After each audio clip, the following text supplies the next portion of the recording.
Comme prévu, voilà l'exercice qui est donné. Je vous l'ai mis comme mode épreuve. Donc vous, il fallait aller chercher sur le réseau, le prendre, déplacer, mettre chez vous. D'accord. Vous aviez l'énoncé que je vous avais donné en fait en format papier. Donc il faut prendre connaissance. Soit vous mettez sur l'écran partagé, soit vous mettez en pleine page. En pleine page, ça vous permet d'avoir tous les icônes sous Word par la suite. Donc là, on vous dit ouvrez le fichier Roller. Une fois l'exercice terminé, sauvegardez le fichier de cette manière. Ce que je vous conseille toujours, c'est d'utiliser un copier-coller dès le départ pour histoire de garder le fichier original. Si jamais vous rencontrez un souci, ça plante, ou vous voulez revenir en arrière de certaines choses, comme ça au moins vous l'avez sur votre poste. Voilà. Puis après, donc tapez le nom pour vous. On voit ici qu'il y a une autre image, elle nous sera utile pour la suite. Donc, quand on ouvre le fichier Word, vérifiez toujours qu'au niveau de l'affichage, donc on va plutôt le mettre comme ça, au niveau de l'affichage, vous avez bien la règle qui est affichée, et au niveau de l'accueil, vous avez bien le signe paragraphe, affichez tout, qui vous aidera en fait à structurer votre document. Donc, ici, sélectionnez tout le texte pour faire la mise en forme taille 10. Initialement, vous auriez fait un CTRL-A comme ça pour tout le texte. Ce que je vous ai montré la dernière fois, c'est qu'on peut utiliser un mode normal. Le mode normal, c'est quoi? C'est ce qui met à jour toutes les polices utilisées dans le document, ce qui nous permet d'avoir quelque chose d'homogène, que ça soit dans les entêtes et pieds de page ou autre. Donc là, je vais ici. Qu'est-ce qu'ils me disent là-dedans? C'est comics sans MS, justifié, taille 10, 12 points après. Donc là, j'y vais. Si je ne le trouve pas, je le tape. Comics sans MS, taille 12, justifié, il est ici. Et quand on doit faire l'espacement de paragraphe, ça veut dire que ça vous évitera de faire des enter entre les paragraphes. Vous allez dans paragraphe, vous vérifiez bien que l'interligne est simple, tout est à 0. Et puis vous mettez interligne, espacement après. Donc interligne simple et espacement après de 12 points. OK. Et là, vous voyez que le texte est en paquet. Hein. Dès que je clique sur OK, il va me le prendre en considération. Et là-dedans, il n'a pas affecté. Oh, je me suis planté quand j'ai affecté. Comics sans MS. J'ai pas bien dû appuyer. Comics sans MS. Voilà, ok. Voilà. Il n'avait pas pris le comics sans MS en soi. Dès que j'avance dans les étapes, vous voyez, je vous ai mis les points en fait aussi à côté. Là, je suis déjà à 2 points. J'enregistre, comme ça, je m'assure qu'il n'y a pas de retour en arrière. On vous mettait aussi, après, ajuster les marges au bas. Donc pour ajuster les marges, vous avez un raccourci ici. Donc soit vous allez dans mise en page, marge personnalisée, soit vous allez directement dans la règle, dans la partie grisée, et là vous allez atteindre la partie où vous pouvez gérer les marges. Ça vaut le coup selon les imprimantes avec lesquelles vous travaillez, de pouvoir structurer les éléments. On met toujours une marge à 3 à gauche quand les documents doivent aller dans des classeurs, ça vous évite de perforer le texte par la suite. Ça, c'est ce qui était demandé. Maintenant, plus loin, en épreuve, je vous demanderai aussi, dès qu'on aura plusieurs pages, de mettre première page différente, et puis d'aussi gérer les marges d'entête et de pied de page. Ok. Ça, pour cette partie, c'était pas demandé, mais je vous le montre quand même. Faites un en-tête et un pied de page dans lequel vous indiquerez. Donc pour aller dans l'en-tête, on double-clique là-haut. D'accord. Et puis ça par contre, c'est de le nommer vous-même. Donc je vais simplement nommer nom, prénom. Dès que je te passe avec la tabulation, vous voyez en haut, il y a des petits taquets, là, ce qui me permet au fait d'arriver au centre, juste avec la touche tab, il y en a un autre à droite. Là, c'est la classe, donc vous allez mettre votre classe, et puis là, la date. Là, la date, elle n'est pas demandée en automatique. Ça veut dire que je peux la saisir comme ça, mais j'ai un raccourci pour la date et l'heure qui me permet de sélectionner la date. Si je mets mettre à jour automatiquement, si je l'ouvre demain, ça sera marqué le 15 du 1. Et si j'enlève la case à cocher mettre à jour automatiquement, il me la met et j'aurai pas besoin de rentrer dessus.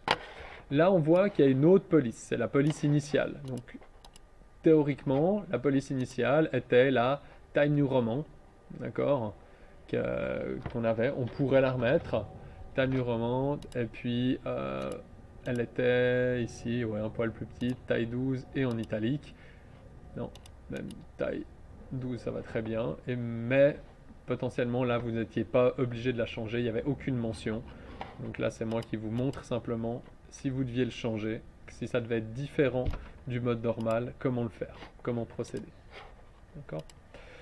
Là, on vous demande de centrer. Donc deux possibilités pour centrer. Soit vous allez avec la touche Tab, ça c'est quand il y a plusieurs choses, soit vous allez simplement sur Accueil, Centrer. Et là, au fait, on vous demande le nom de fichier en automatique. Quand vous êtes ici, donc dans un en-tête ou de pied de page, vous avez l'onglet en-tête et pied de page qui apparaît. Et là, on vous demande le nom du document. Donc vous avez descriptif du document et vous prenez nom de fichier. Et là, il va automatiquement afficher le nom de fichier tel ce que vous avez changé. Très pratique après pour s'y retrouver. J'enregistre.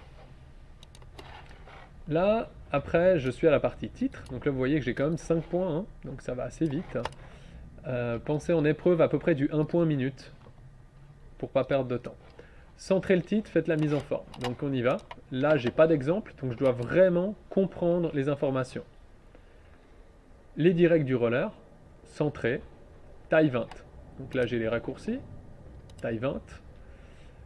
Police Comics sans MS. Donc là, on est déjà bon. En italique. Donc je peux mettre en italique.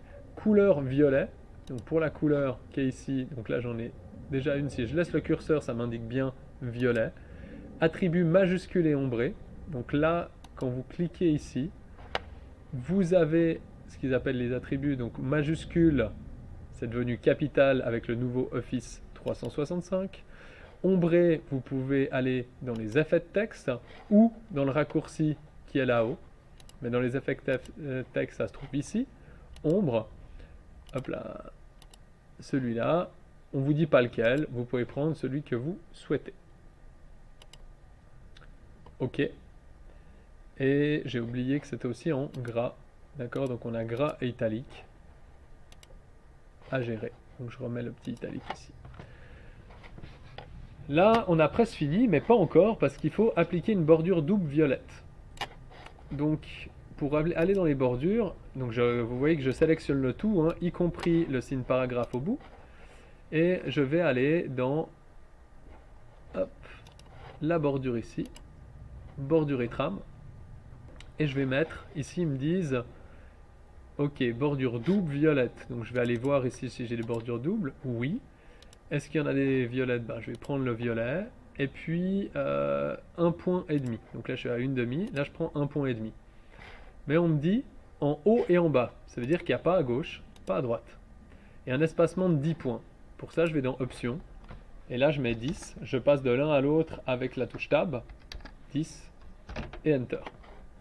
Et après ça, il veut aussi insérer une trame de fond, gris 10%. Donc je mets trame de fond. Là, je pourrais avoir toutes les couleurs. Ici, j'ai des nuances de gris. D'accord? Et là, je pourrais prendre un gris 10%. Là, j'ai un élément comme ça. Si jamais je devais reproduire ça, j'aurais pu le stocker dans mes titres et j'irais ici et je ferais mettre à jour titre pour correspondre à la sélection. Et là, il garde tous les attributs, ce qui me permettrait de recréer un titre quelque part. Donc, je gagne énormément de temps par rapport à tout ce que j'ai fait précédemment. Donc là, on a fait les 8 points. Ah, puis je vois que j'ai oublié une étape. Donc on va continuer ici. L'espace avant le titre de 100 points et 50 après. Donc c'est 100 ici. Et 50 là.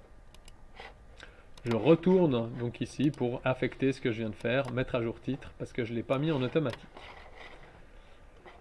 Après, ça a l'air compliqué, mais c'est assez simple. Insérer des numéros pour les directs du roller. Donc je fais quoi? Ici, il y a les directs suivants, 2 points.